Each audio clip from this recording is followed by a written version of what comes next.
नवनवीन आणि सुग्रास अशा सर्व प्रकारच्या व्हेजिटेरियन डिश बघण्यासाठी A1 सुग्रास रेसिपीला सबस्क्राईब करा, लाईक करा, कॉमेंट करून शेअरही करा।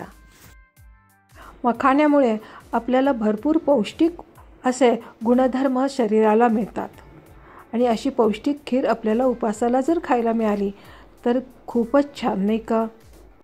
कोणत्याही उपासाच्या वेळेस थोडंसं काहीतरी गोड खायला मिळालं तर किती छान असं आपल्याला नेहमीच वाटत असतं। अशी ही मस्तपैकी खीर झालेली आहे। उपासाचा कोणताही पदार्थ म्हणलं की तुम्ही एकट्यानेच का खायचा, आम्हाला का नाही, असं मुलं म्हणतात। त्यामुळं उपासाच्या लोकांनाही चालेल आणि एरवी लोकांनाही खायला चालेल अशी ही मखाण्याची खीर। नमस्कार, A1 सुग्रास रेसिपीच्या किचनमध्ये मी अमिता दाते आपणा सर्वांचं स्वागत करते।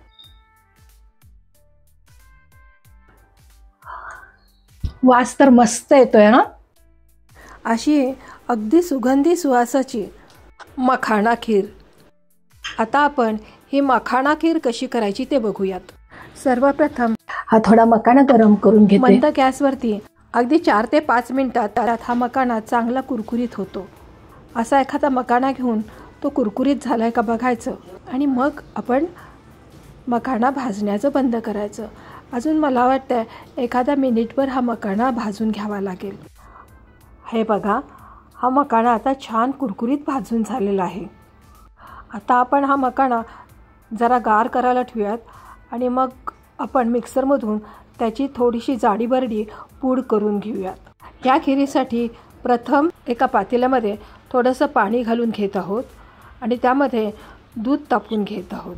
हे मी अर्धा लिटर दूध घेतलेलं आहे। इथं मी एका बाउलमध्ये 1 टेबलस्पून ही अरारूट पावडर घेतलेली आहे आणि ती अरारूट पावडर थोड्याशा दुधामध्ये भिजवून घेत आहे। ही अरारूट पावडर नॉर्मल टेम्परेचरच्या दुधामध्ये मिक्स करून घेतलेली आहे। आता आपल्या इकडे दूधही तापून झालेलं आहे। त्यामध्ये बाउलमध्ये जे अरारूट दुधामध्ये मिक्स केलेलं आहे ते दूध पातेल्यातल्या दुधामध्ये मिक्स करून चमच्याने ढवळत ढवळत थोडा वेळ 5 मिनटं अजून तापून घेऊयात, म्हणजे हे दूध छान घट्ट होईल। अरारूटमुळं ही खीर आपल्याला उपासाला सुद्धा किंवा जे काही व्रतवैकल्य केली असतील त्याला सुद्धा चालू शकते। हे दूध आता छान तापून झालेलं आहे। जसं ते थोडं थंड होईल तसं घट्टही होत जाईल। आता या दुधामध्ये आपण 4 चमचे साखर घालत आहोत। तुम्हाला जशी आवडेल त्या प्रमाणात तुम्ही साखर घाला। 4 चमचे साखर ही अगदी योग्य प्रमाणात आहे। तुम्ही थोडी कमीही घालू शकता किंवा जास्तही घालू शकता। ही रेसिपी तुम्हाला आवडेल यात शंकाच नाही, म्हणून A1 सुग्रास रेसिपीला सबस्क्राईब केलं नसेल तर सबस्क्राईब करा आणि शेजारील बेल आयकॉनचं बटन दाबा, म्हणजे सर्वप्रथम नोटिफिकेशन तुम्हाला येईल। रेसिपीला लाईक करा आणि शेअरही करा। आता मी यामध्ये केशर आणि इलायची असं सिरप घातलेलं आहे।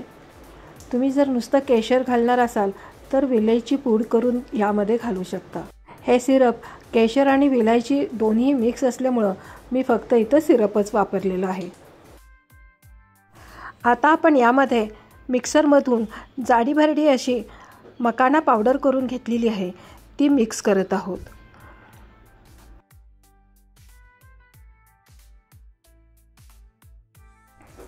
ही मखाणा पावडर मी 2 बॅचमध्ये करून घेतलेली आहे। ह्या दुधामध्ये मखाणा पावडर मिक्स केल्यानंतर दूध उकळण्याची काही जरूर लागत नाही।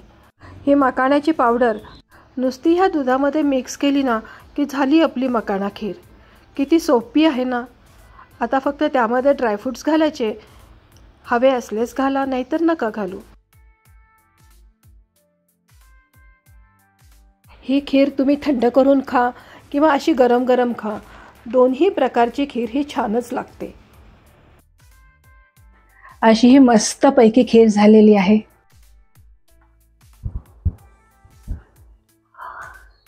वास तर मस्त येतोय ना। आता आपण ही गरमागरम खीर सर्व करूयात। ही अगदी पौष्टिक खीर आहे। कोणत्याही उपासाला अगदी मस्तपैकी करून खाऊ शकता आणि झटकीपट होणारी पण आहे। तुम्ही पण अशीच खीर करा आणि कॉमेंट्समध्ये मात्र मला कळवायला विसरू नका। पुन्हा भेटूयात अशीच छानशी रेसिपी घेऊन। तोपर्यंत अमिता दत्तेचा बाय.